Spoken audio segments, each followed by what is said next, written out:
त्यांनी कोर्टात मनस्विनी मॅडम समोर मुद्दाम अशा काही घटना घडवल्या ज्यामुळे फायनल स्टेटमेंट देताना त्या खूप कन्फ्यूज झाल्या। खरं तर त्यांना कन्फ्यूज करण्यात आलं सर, आणि मग त्या काय बोलत होत्या त्यांचं त्यांनाही कळत नव्हतं। बिचाऱ्या, खूप वाईट परिस्थिती झाली होती त्यांची। त्यांना खूप मोठा शॉक बसला।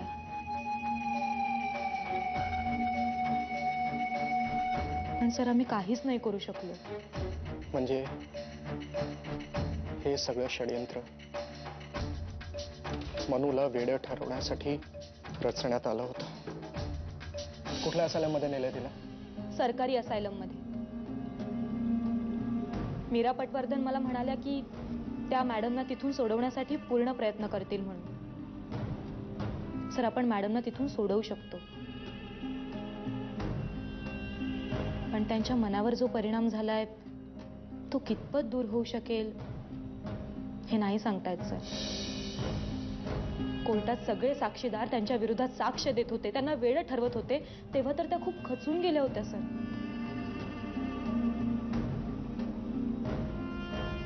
आणि त्यात तुमच्या बाबांनीही साक्ष दिली।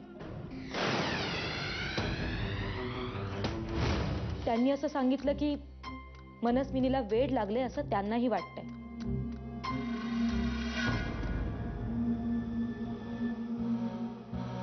बाबांची ही साक्ष ऐकल्यानंतर मॅडमची उरली सुरली आशाही संपली होती।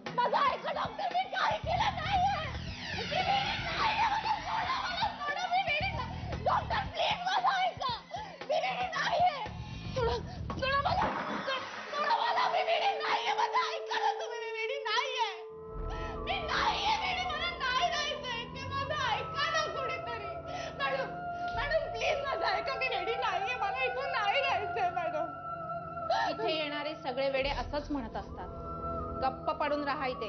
मॅडम मॅडम असं नका करू मॅडम, मी वेडी नाहीये। तिला कुठल्या कुठल्या त्रासाला सामोरं जावं लागेल? तुम्ही फक्त स्वतःच्या अब्रूचा विचार केला, पण तिच्या अब्रूवर घाला घालण्याचा जो प्रयत्न त्या लोकांनी केला त्याचं तुम्हाला काहीच वाटत नाही? अहो, स्त्रीला आपल्या प्राणापेक्षाही मौल्यवान असते ती आपली अब्रू। पण तिला जर काही झालं ना तर ती जीवही देऊ शकते,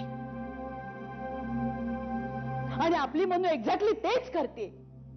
तिच्यावर झालेल्या अन्यायासाठी ती लढतीये।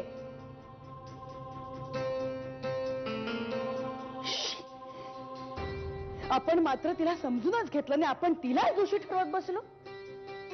म्हणजे तिचा काहीच दोष नाहीये का? तिने हे सगळं आपल्यापासून लपवून ठेवलं होतं। कुठलीही सभ्य सुसंस्कृत मुलगी आपल्या सासू सासऱ्यांना हे सगळं तोडसकटून सांगेल? सांगा ना। यांना जे काही होतंय ते बघितल्यावर असं वाटतं की it's a case of hallucination. Manaswini Kelkar या मेंटली डिस्टर्ब आहे, त्यांच्या डोक्यावर परिणाम झालेला आहे। त्या काय करत होत्या त्याचं त्यांनाच कळत नाही। तिचं वागणंच वेड्यासारखं आहे, तिच्यामुळे घरामध्ये वाद वाढले। युअर ऑनर, त्यांचं कुठलंही स्टेटमेंट ग्राह्य धरलं जाऊ नये याचं कारण त्यांचं मानसिक संतुलन बिघडलेलं आहे, त्यांना वेळ लागलेला आहे।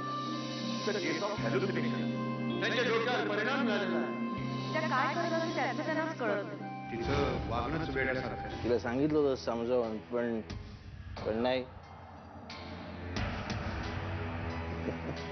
माझ्या वाकड्याची आता सडते तिथे हॉस्पिटलमध्ये सडते वेड्यांच्या ती, आणि तिथेच सडणार ती। अरे हलकट नीच माणसा, तुझं कधीच भलवणार नाही रे, कधीच नाही। किडे पडून मरशील तू। बापरे, मला शिवाय शब्द